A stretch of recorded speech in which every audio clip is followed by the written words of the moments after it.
Être chrétien, ça veut dire quoi? 54e lettre. Amis et connaissances de toujours ou d'un instant, et lecteur-auditeur inconnu.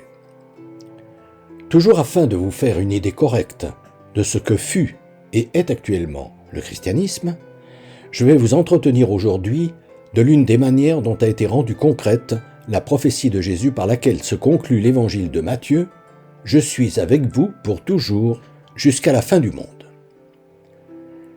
Dans le droit fil de l'amour fou que Dieu exprime pour les hommes par sa création, amour qu'ont notamment pour mission de faire état l'Ancien et le Nouveau Testament, et du message de Jésus qui en a témoigné en le signant de sa mort, le fait que Dieu l'ait ressuscité a en effet conduit l'Église, notamment catholique, à rendre tangible sa présence désormais permanente sur terre en une croyance originale, le Saint-Sacrement.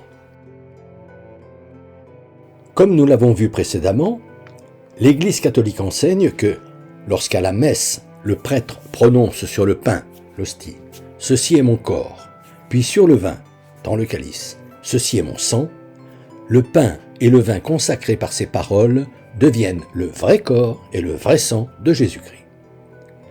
Ce que ces adeptes entendent habituellement ainsi, Jésus a donné sa vie pour acheter le péché originel et a ainsi sauvé l'humanité, le troisième jour, il est ressuscité d'entre les morts, est apparu à ses disciples, puis, quelque temps après, est monté au ciel, et depuis, comme il l'avait prédit, il est avec nous jusqu'à la fin du monde, notamment sous la forme des hosties que le prêtre consacre au moment de l'élévation pendant la messe, le Saint-Sacrement. Ainsi, lorsque vous visitez une église ou une cathédrale, devez-vous avoir à l'esprit que la partie la plus sacrée du lieu est le tabernacle, la petite armoire dans laquelle sont rassemblées les hosties consacrées qui n'ont pas été consommées à la messe pendant le repas de communion. Cette présence tangible de Dieu est signalée par une petite lumière rouge. Un peu d'histoire. La croyance en la présence réelle de Jésus dans le Saint-Sacrement remonte aux premiers âges du christianisme.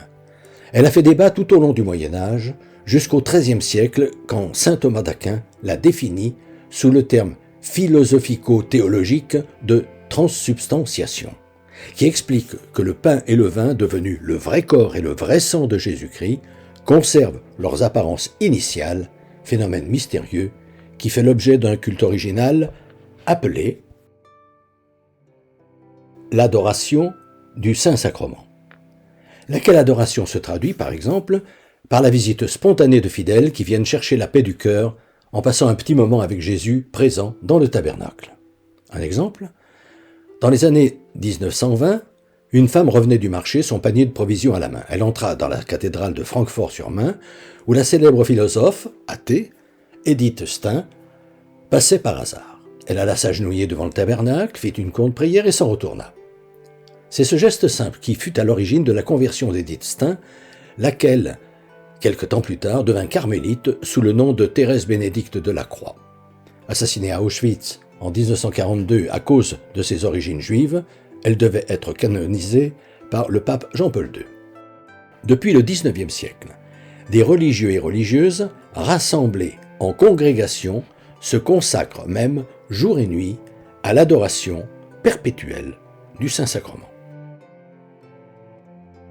Peut nous éclairer sur cette croyance particulière la lucidité de la Vierge Marie, cette jeune fille qui, de façon fulgurante il y a 2000 ans, prit conscience que l'enfant qui se développait en son sein n'était pas le fruit d'une œuvre humaine, mais l'œuvre du Créateur lui-même.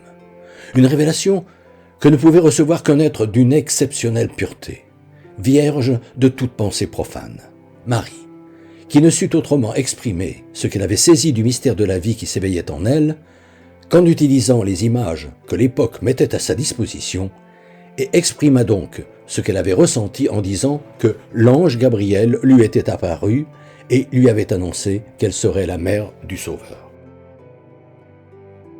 Également, le comportement de Marie-Madeleine, dont l'évangéliste Luc nous dit qu'un jour où elle, sa sœur Marthe et leurs frères recevaient Jésus et ses disciples, elle s'était assise à ses pieds et écoutait sa parole.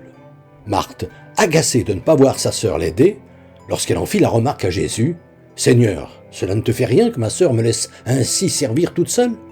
s'entendit répondre, ce qui peut être choquant pour qui n'a pas la foi, c'est elle qui a choisi la meilleure part. La même Marie-Madeleine, qui, tandis que Joseph d'Arimathie plaçait le corps de Jésus dans le tombeau neuf qu'il s'était fait tailler dans le roc, se tenait là, assise, en face du sépulcre.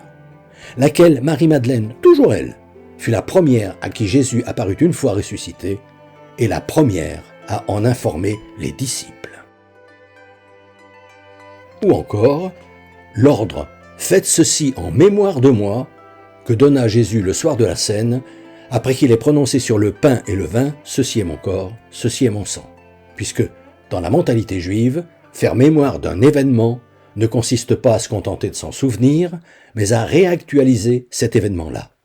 En l'occurrence, rendre vivant le fait que Jésus a été crucifié.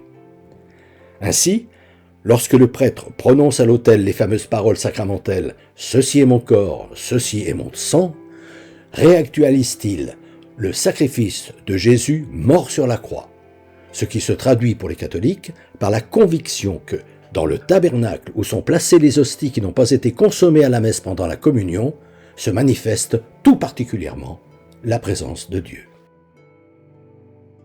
La fête du Saint-Sacrement. Depuis le XIVe siècle, une fête annuelle en l'honneur du Saint-Sacrement, également appelée Fête-Dieu, mobilise tout l'Occident chrétien.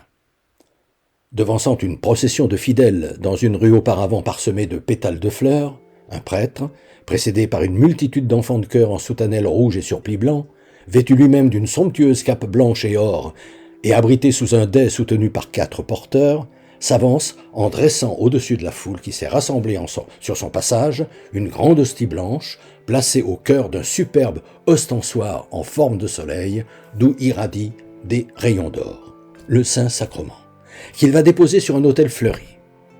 Après avoir encensé l'hostie, il reprend l'ostensoir, se retourne, l'élève et bénit solennellement la foule en dessinant sur elle un ample signe de croix. Puis la procession retourne tout aussi cérémonieusement à l'église.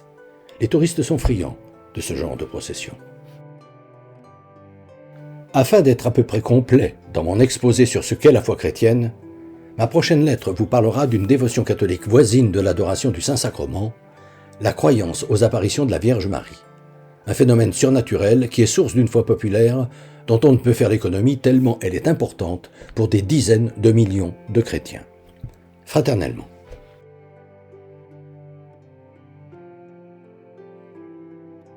Depuis des années, environ une fois par mois, j'envoie une lettre d'information spirituelle à tout mon carnet d'adresses. Le thème du moment est, depuis janvier 2019, « Être chrétien, ça veut dire quoi ?» Si ce sujet vous intéresse, n'hésitez pas à me transmettre votre mail, en vous contentant d'indiquer auditeur YouTube, vos noms et prénoms, et éventuellement votre numéro de téléphone si vous souhaitez me parler.